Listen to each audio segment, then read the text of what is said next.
4 വർഷത്തെ ജയിൽവാസത്തിൽ അജ്മൽ കസബിന്റെ സുരക്ഷയ്ക്കായി ചെലവഴിച്ചത് 41.81 കോടി രൂപ. 41.81 കോടി രൂപയിൽ 33.88 കോടി രൂപയും ചെലവിട്ടത് 2009 മാർച്ച് മുതൽ കസബിന് കാവലൊരുക്കിയ ഇൻഡോ ടിബറ്റൻ ബോർഡർ പോലീസിന് വേണ്ടിയാണ്. ആർത്തർ ജയിലിൽ കസബിനായി ബുള്ളറ്റ് പ്രൂഫ് സെൽ ഒരുക്കുന്നതിനായി 5.25 കോടി രൂപയും ചെലവിട്ടതായി സർക്കാർ വൃത്തങ്ങൾ വ്യക്തമാക്കി.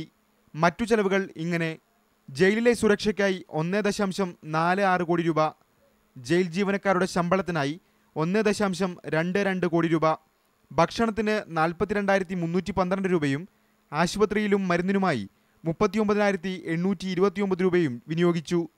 വസ്ത്രങ്ങൾക്കായി 1,878 രൂപയും ചെലവാക്കി. എന്നാൽ ITBPക്ക് നൽകാനുള്ള തുക ഒഴിവാക്കിത്തരണമെന്ന് അഭ്യർത്ഥിച്ചതായും മുംബൈ ഭീകരാക്രമണം രാജ്യസുരക്ഷയ്ക്ക് തന്നെ ഏറ്റ ക്ഷതമായിരുന്നെന്നും മഹാരാഷ്ട്ര ആഭ്യന്തരമന്ത്രി RR പാട്ടീൽ പറഞ്ഞു. ഒരു കുറ്റവാളിക്ക് വേണ്ടി രാജ്യത്ത് തന്നെ ഇത്രയും തുക ചെലവാക്കുന്നത് ആദ്യമായാണ്.